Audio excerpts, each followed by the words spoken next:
भारत माता की भारत माता की ಅಯ್ಯಯ್ಯೋ ಅಯ್ಯಯ್ಯೋ ಬೇಕೇ ಬೇಕು ಬೇಕೇ ಬೇಕು ಏತಕ್ಕಾಗಿ ಹೋರಾಟ ಎಲ್ಲಿಯವರೆಗೂ ಹೋರಾಟ ಅಯ್ಯಯ್ಯೋ ಅಯ್ಯಯ್ಯೋ ಭ್ರಷ್ಟ ಅಧಿಕಾರಿಗಳಿಗೆ ಭ್ರಷ್ಟ ಅಧಿಕಾರಿಗಳಿಗೆ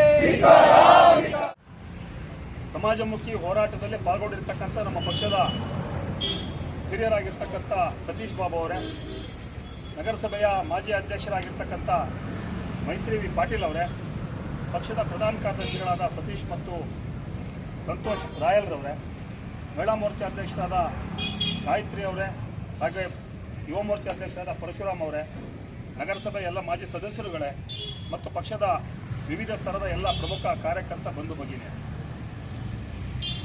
ಇವತ್ತು ಭಾರತೀಯ ಜನತಾ ಪಾರ್ಟಿ ಒಂದು ಅತ್ಯಂತ ಜನೋಪಯೋಗಿ ಆಗಿರ್ತಕ್ಕಂಥ ಒಂದು ಹೋರಾಟವನ್ನು ನಾವು ಇವತ್ತು ಹಮ್ಮಿಕೊಂಡಿದ್ದೇವೆ. ವಿಶೇಷವಾಗಿ ಸಾಗರ್ ನಗರಕ್ಕೆ ಕುಡಿಯುವ ನೀರಿನ ವ್ಯವಸ್ಥೆಯನ್ನು 24 ಗಂಟೆಗಳ ಕಾಲ ಕುಡಿಯುವ ನೀರಿನ ವ್ಯವಸ್ಥೆ ಆಗ್ತಕ್ಕಂಥ ಯೋಜನೆಯನ್ನು 2008-9ನೇ ಸಾಲಿನಲ್ಲಿ ಆ ಸಂದರ್ಭದಲ್ಲಿ ಅಧ್ಯಕ್ಷರಾಗಿರ್ತಕ್ಕಂಥ ನಗರಸಭೆ ಅಧ್ಯಕ್ಷರಾದ ಟಿ ಡಿ ಮೇಘರಾಜ್ರವರ ಒಂದು ಸಾರಥ್ಯದಲ್ಲಿ ಆ ಸಂದರ್ಭದಲ್ಲಿ ಈಗಿನ ಶಾಸಕರೇ ಬಿಜೆಪಿಯಿಂದ ಶಾಸಕರಾಗಿದ್ದರು.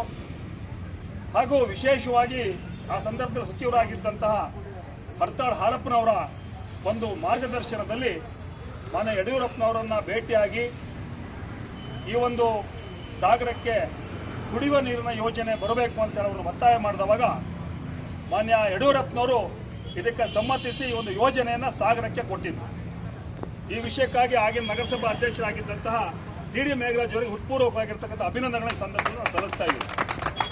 ಯಾಕೆ ಈ ಮಾತುಗಳನ್ನು ಪ್ರಾಸ್ತಾವಿಕವಾಗಿ ಹೇಳ್ತಾ ಇದ್ದೀನಿ ಅಂತಂದರೆ, ಸುಮಾರು 16-17 ವರ್ಷಗಳ ಕಾಲ ಈ ಒಂದು ಕುಡಿಯುವ ನೀರಿನ ವ್ಯವಸ್ಥೆ ಸಾಗರಕ್ಕೆ ಒಂದು ರೀತಿಯ ಓಎಸ್ಎಸ್ ರೀತಿಯಲ್ಲಿ, ಮರಳು ಭೂಮಿಯಲ್ಲಿ ಓಎಸ್ಎಸ್ ಅಂತ ನಾವು ಹೇಳ್ತೀವಿ, ಆ ರೀತಿಯಲ್ಲಿ ಸಾಗರ ನಗರದ ಜನ ಈ ಕುಡಿಯುವ ನೀರಿನ ಬವಣೆಯಿಂದ ಒಂದಷ್ಟು ಆ ಸಮಸ್ಯೆಗಳಿಂದ ಪಾರಾಗಿದ್ದನ್ನು ನಾವು ನೋಡ್ತಾ ಇದ್ದೀವಿ.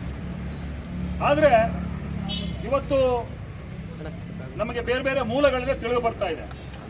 ಏನಂದರೆ ಸಾಗರ ನಗರಕ್ಕೆ ಈ ಹಿಂದಿನ ದಿನಗಳಲ್ಲಿ ಸಾಗರ ನಗರಕ್ಕೆ ಒಂದು ವಿಶೇಷವಾಗಿರ್ತಕ್ಕಂಥ ಒಂದು ಲೈನನ್ನು, ಸ್ಪೆಷಲ್ ಲೈನನ್ನು ಮಾಡಿದ್ರು. ಸುಮಾರು 90-95 ಲಕ್ಷ ರೂಪಾಯಿ ವೆಚ್ಚದಲ್ಲಿ ನಗರಸಭೆ ಕಡೆಯಿಂದ ಆಗಿತ್ತು.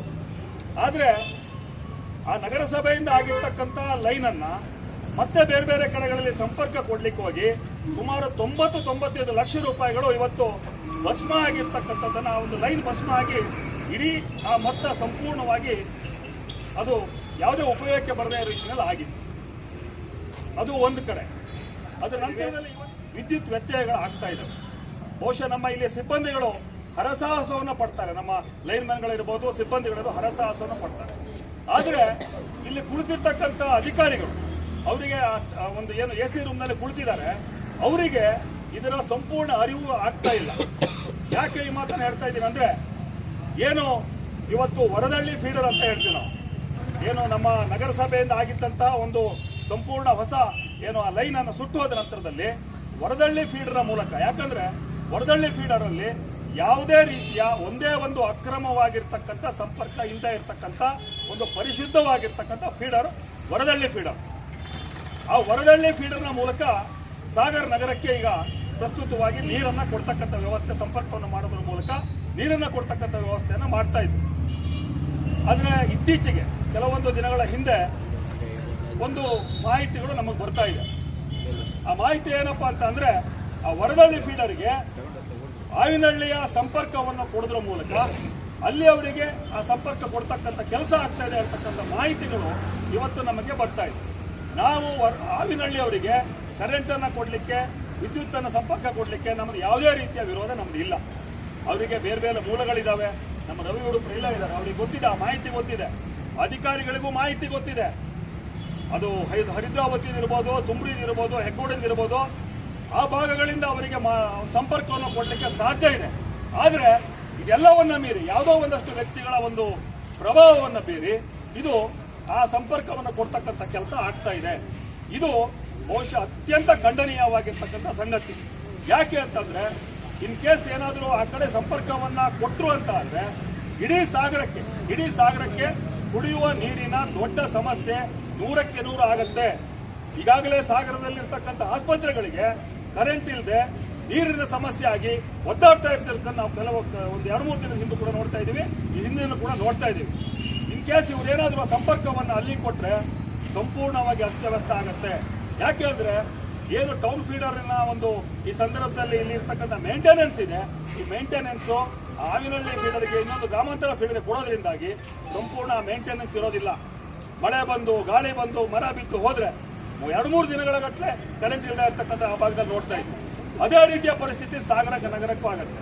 ಅವಾಗ ಸಾಗರ ನಗರದವರು ಪರಿತಪಿಸ್ತಕ್ಕಂಥ ದೊಡ್ಡ ಒಂದು ಸಮಸ್ಯೆ ಎದುರಾಗುತ್ತೆ. ನಮಗೆ ಬಹಳ ಆಶ್ಚರ್ಯ ಆಗುತ್ತೆ, ಈ ಮಾನ್ಯ ಶಾಸಕರಿಗೆ ಯಾರು ಈ ರೀತಿಯ ಸಲಹೆಗಳನ್ನ ಬುದ್ಧಿವಂತರು, ಬುದ್ಧಿಜೀವಿಗಳು, ಬೃಹಸ್ಪತಿಗಳು ಕೊಡ್ತಾರೆ ಅಂತಕ್ಕಂಥದ್ದು ನಂಗೆ ಗೊತ್ತಾಗ್ತಾ ಇಲ್ಲ.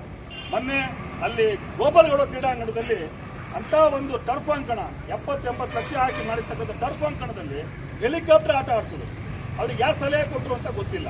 ಇವತ್ತು ಸಾಗರ ನಗರಕ್ಕೆ ಸುಮಾರು 1 ಲಕ್ಷ ಜನ ಸುಮಾರು 15,000ಕ್ಕೂ ಹೆಚ್ಚು ಮನೆಗಳಿಗೆ ನೀರಿನ ಸಂಪರ್ಕ ಇದೆ. 1 ಲಕ್ಷ ಜನರಿಗೆ ಈ ನೀರನ್ನು ಕೊಡಬೇಕಾಗಿದೆ. ಇಂತಹ ಸಂದರ್ಭದಲ್ಲಿ ಈ ರೀತಿಯ ಒಂದು ಆಟವನ್ನು ಆಡ್ತಾ ಇದ್ದಾರೆ. ಯಾರು ಇವರಿಗೆ ಸಲಹೆ ಕೊಡ್ತಾರೆ ಅಥವಾ ಅವರಿಗೆ ಆ ಒಂದು ಸ್ವಯಂ ಆಗಿರ್ತಕ್ಕಂಥ ಯೋಚನೆ ಮಾಡ್ತಕ್ಕಂಥ ಶಕ್ತಿ ಇಲ್ವೋ ಗೊತ್ತಾಗ್ತಾ ಇಲ್ಲ. ದಯಮಾಡಿ ಶಾಸಕರಲ್ಲಿ ವಿನಂತಿಯನ್ನು ಮಾಡ್ತಾ ಇದ್ದೀನಿ ನಾನು, ಈ ರೀತಿಯ ಕ್ರಮವನ್ನು ಏನಾದರೂ ಅವರು ಕೈಗೊಂಡ್ರೆ ನಾವು ಇವತ್ತು ಸಾಂಕೇತಿಕವಾಗಿ ನಾವು ಒಂದಷ್ಟು ಜನ ಬಂದು ಭಾರತೀಯ ಜನತಾ ಪಾರ್ಟಿ ವತಿಯಿಂದ ಮಾಡ್ತಾ ಇದ್ದೀವಿ ನಗರ ವತಿಯಿಂದ. ಇನ್ ಕೇಸ್ ಅವರೇನಾದರೂ ಇದನ್ನ ಸಂಪರ್ಕ ಪಟ್ಟು ಸಾಗರ ನಗರಕ್ಕೆ ಸಮಸ್ಯೆ ಆಗತ್ತೆ ಅಂತಕ್ಕಂಥ ವಾತಾವರಣ ಸೃಷ್ಟಿ ಆದರೆ ಇಡೀ ಸಾಗರದ ಸಾರ್ವಜನಿಕರ ಜನರ ಸಹಭಾಗಿತ್ವದಲ್ಲಿ ದೊಡ್ಡ ಆಂದೋಲನವನ್ನು ನಾವು ಒಂದು ಎಚ್ಚರಿಕೆಯನ್ನು ಕೊಡ್ತಾ ಇದೀವಿ. ನಾವು ಈ ಮಾತುಗಳನ್ನು ನಾವು ಇವತ್ತು ಕೇಳಲೇಬೇಕಾಗಿರ್ತಕ್ಕಂಥ ಸಂದರ್ಭ ಎದುರಾಗ್ತಾ ಇದೆ. ಹಾಗಾಗಿ ಸ್ಪಷ್ಟವಾದ ಎಚ್ಚರಿಕೆಯನ್ನು ನಾವು ಇಲ್ಲಿ ಅಧಿಕಾರಿಗಳಿಗೆ ಕೊಡ್ತಾ ಇದ್ದೀವಿ. ರವಿಗೌಡರು ಹೇಳ್ತಾ ಇದ್ರು, ಪ್ರತಿ ವರ್ಷ ನಾವು ಕೊಡ್ತಾ ಇದ್ದೀವಿ. ಯಾಕಂದ್ರೆ ವರದಳ್ಳಿಗೆ ಸಾವಿರಾರು ಜನ ಭಕ್ತಾದಿಗಳು ಬಂದು ಹೋಗ್ತಕ್ಕಂಥ ಸ್ಥಳ. ಅವ್ರು ಈಗಾಗಲೇ ಈ ಒಂದು ಮನವಿಯನ್ನು ಕೂಡ ನಿನ್ನೆ ಮೊನ್ನೆ ಕೊಟ್ಟಿದ್ದಾರೆ, ವರ್ಷ ಕೊಡ್ತಾ ಇದ್ದಾರೆ. ಆದರೂ ಕೂಡ ಮತ್ತೆ ಈ ತಪ್ಪನ್ನು ಇವರು ಮಾಡ್ತಾ ಇದ್ದಾರೆ ಅಂತಂದ್ರೆ ಇದರ ಹಿಂದೆ ಏನು ಹುನ್ನಾರ ಅಡಗಿದೆ? ಇಲ್ಲಿರ್ತಕ್ಕಂಥ ಅಧಿಕಾರಿಗಳಿಗೆ ಒಂದು ಸ್ವಲ್ಪ ಜ್ಞಾನ ಇಲ್ವಾ? ಈ ಪ್ರಶ್ನೆ ಇವತ್ತು ಎಲ್ಲ ಜನರಲ್ಲಿ ಮೂಡ್ತಾ ಇದೆ. ಹಾಗಾಗಿ ಭಾರತೀಯ ಜನತಾ ಪಾರ್ಟಿ ಹೇಳಿ ಅಧಿಕಾರಿಗಳೇ, ಒಂದು ರಾಷ್ಟ್ರೀಯ ಒಂದು ಪಕ್ಷ, ರಾಜಕೀಯ ಪಕ್ಷ, ನಮ್ಮ ಹೋರಾಟಗಳು ಸಾಂಕೇತಿಕವಾಗಿ ಪ್ರಾರಂಭಿಕವಾಗಿ ನಾವು ಮಾಡ್ತೀವಿ.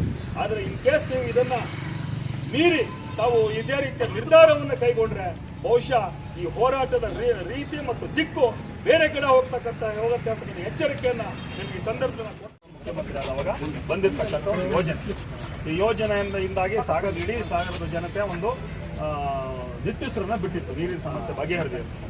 ಆದರೆ ಇತ್ತೀಚಿನ ದಿನಗಳಲ್ಲಿ ಕೇಳಿ ಬರ್ತಾ ಇರ್ತಕ್ಕಂಥ ಸುದ್ದಿ ಏನಂದ್ರೆ, ಏನು ವರದಳ್ಳಿ ಫೀಡರ್ಗೆ ಇದು ಸಂಪರ್ಕವನ್ನು ಕೊಟ್ಟಿದ್ದೀರಿ ನಮ್ಮ ಸಾಗರ ನಗರಕ್ಕೆ, ಆ ವರದಳ್ಳಿ ಫೀಡರ್ಗೆ ಬೇರೆ ಗ್ರಾಮಾಂತರ ಪ್ರದೇಶಗಳಿಗೆ ಕೊಡ್ತೀವಿ ಅಂತಕ್ಕಂಥ ಮಾತು, ಸಂಪರ್ಕ ಕೊಡ್ತಾರೆ ಇರ್ತಕ್ಕಂಥ ಮಾತು ಕೇಳಿ ಬರ್ತಾ ಇದೆ. ಅವ್ರಿಗೆ ಕೊಡೋದ್ರ ಬಗ್ಗೆ ನಮ್ದು ವಿರೋಧ ಇಲ್ಲ. ಆದರೆ ಈ ಸಾಗರ ನಗರಕ್ಕೆ ಬರ್ತಾ ಇರ್ತಕ್ಕಂಥ ನೀರಿನ ಒಂದು ವ್ಯವಸ್ಥೆ ಏನಿದೆ, ಇದರಿಂದ ತುಂಬಾ ಸಮಸ್ಯೆ ಆಗ್ತಕ್ಕಂಥ ಒಂದು ಯೋಚನೆ ಎಲ್ಲ ಕಡೆಗಳಲ್ಲೂ ನಡೀತಾ ಇದೆ. ಇದು ಆಗಬಾರ್ದು ಅಂತಂದ್ರೆ ನೀವು ಅವ್ರಿಗೆ ಬೇರೆ ಕಡೆ ಸಂಪರ್ಕ ಕೊಡಿ. ನಮಗೆ ಎಲ್ಲಾ ಗ್ರಾಮಾಂತರದಲ್ಲೂ ಕೊಡಬೇಕು, ರೈತರಿಗೆ ಕೊಡಬೇಕು, ಅಲ್ಲಿಯ ಭಾಗದಲ್ಲಿ ಕೊಡಬೇಕು, ಅವರಿಗೆ ಬೇರೆ ಮೂಲಗಳಿಂದ ಕೊಡಬೇಕು. ನೀವು ವ್ಯವಸ್ಥೆಯನ್ನು ಮಾಡಬೇಕು.